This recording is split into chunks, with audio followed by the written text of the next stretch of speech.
Hello everyone, we are Group 3 and today we are going to talk about the poverty and inequality in the Philippines. Our presentation is divided into 5 parts and let's begin with the introduction. Let's use data and graph to know more about Philippines.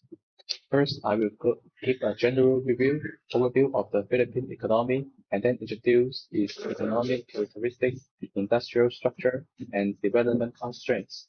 Let's compare Philippines with nearby Asian countries. Starting with similar constant GDP per capita of Thailand, Malaysia, and Indonesia in 1960. Over the past 60 years, the Philippines' economic development has been slow.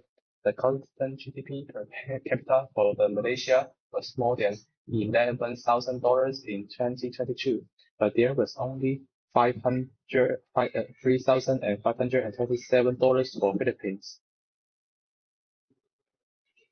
In addition to economic backwardness in general, the Philippines also faces extreme economic inequality and severe poverty. The Philippines has the highest Gini index among the 4 countries, which indicates that income inequality is a serious issue in Philippines. Compared with Thailand and Malaysia, the percentage of the population living on less than $1.9 a day, which is a measure of extreme poverty, is much higher in Philippines. Even this figure is decreasing. There were 3% of Philippines population living on less than $1.9 a day. Because there is no sound industrial base and advanced technology, the agricultural industry plays an important role in Philippine economy. For example, 11% of cereal production of Asia comes from Philippines in 2022. However, in the process to develop the agricultural industry, Philippines lacks sufficient agricultural land. The agricultural land per capita in Philippines has been decreasing in the last 60 years, therefore limiting the further development of the agricultural industry and the development of the country's economy.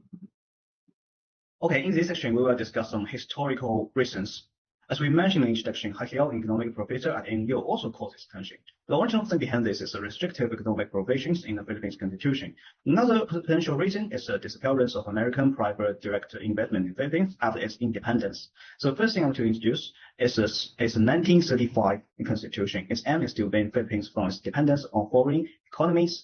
The post-independence government introduced this to restrict foreign capital investment in 3 key economic sectors, namely utilities, land, and natural resources. The restrictive economic provisions continues today. However, this restriction didn't apply to Americans. The American government mandated that before the implementation of this provision, the new Philippine Republic had to grant American citizens identical rights as those enjoyed by Filipino citizens, because Americans were free from the restrictive provision. Foreign direct investments in the Philippines were dominated by Americans at that time. To Americans, this action was a pragmatic way to give American citizens equal rights to continue their investment interests in the Philippines. However, to a nationalistic leader of the Philippines, this was like economic blackmail. However, Manuel Roxas, the first president of the Philippine Republic, approved these requirements. While after the war, especially after 1973, the American capital didn't come to the Philippines in droves. The problem then arises. The Philippines lacks foreign investments to develop industries. 2 reasons can explain this. One is the restrictive provision made it very difficult for other foreigners to invest in the Philippines. The other is due to the evolution of American firms. American investors prefer to divest rather than fully engage in the Philippines. Thus, there are some political implications for the Philippine government. The first is abounding economic provision in the Constitution. The second is to espouse a more open foreign direct investment policies. It is also recommended the government implements preferential policies for foreign investors. Okay, the next part is about the land. Before the Spanish colonial invasion, the Philippine land system was dominated by the public land of the Barangay village community. After the Spanish colonizers occupied the Philippines, the early land system had the following characteristics. First, the colonizers integrated the Barangay village into a single professional class. Second, the production activities of farmers not only met the consumption needs of their families, but also had to pay tribute. Finally, it is strictly forbidden to mortgage or sell land, and farmers only have the right to use it. In the middle of the Spanish colonial period, a group of mestizos who had accumulated a certain amount of wealth from commerce engaged in usury activities in order to seize land ownership and peasant land. During the late Spanish colonial period, Spanish landlords and local churches seized lands through various means. After 1898, the United States replaced Spain to colonize the Philippines for half a century, and successively promulgated the many laws which mainly include these measures. These laws were ostensibly aimed at alleviating the landlessness or lack of land among farmers, but in practice, the concentration of land further worsened. This phenomenon is mainly reflected in these four aspects. The long-standing land problems in the Philippines revolve around several reasons. Specifically, the first problem is man-made land scarcity. The intensification of land annexation leads to the increase of tenant farmers who live by renting land, which increases the social demand for land and artificially causes serious land scarcity. This allows the landlord to increase the exploitation of the tenant farmers. Second, landlords only rely on land ownership to brutally exploit farmers, do not care about improving the productivity of land and technology, so that Philippine national economy is in a vicious cycle of abnormal development.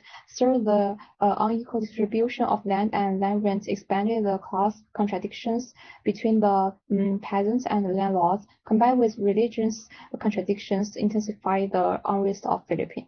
Finally, the power of the state has always been held in the hands of the landlord political elite, and the land police and the land policies introduced are often opposite and obstructed by large landlords and large plantations, and the effect of land reforms is not great. In the fourth part, we want to focus on the inequality and the poverty of Philippines, more specifically, political inequality. Literatures illustrate the mechanism that income inequality leads to political instability and then leads to the inhibition of economic development. And it has also been argued that it is detrimental to economic growth if the parliament only represents the interests of wealth holders. And the cause of poverty in Philippines are the sum of both. First, the government of Philippines is controlled by the oligarchy, with 160 families holding most of the political resources in this country. This means that there are no political parties in Philippine politics that represent the poor, making it difficult for society to build a good redistributive system to help the poor. Secondly, the oligarchy are not able to transition away from agriculture because they can't transition to manufacturing.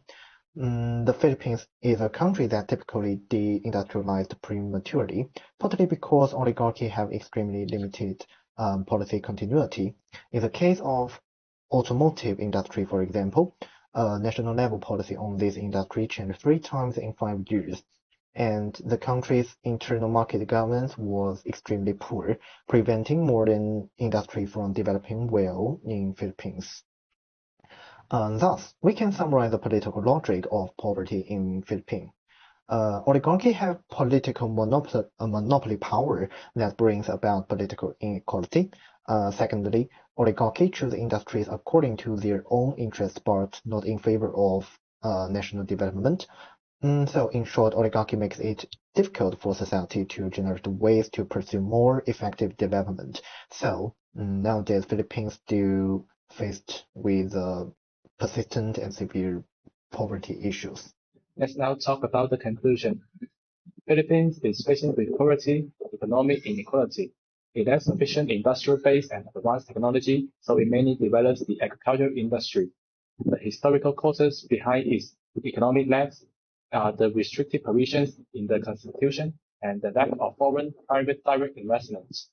And when it comes to the land problem, the land survey and certificate indirectly recognize the land administration and landlord's legitimacy. This adds to land sequestration, exploitation, and usury on tenant farmers. The Philippines' poverty is primarily due to a political system dominated by oligarchic interests, which distort industrial structures, exacerbate economic inequality, and creates instability. And this is our all presentation. Thank you for listening.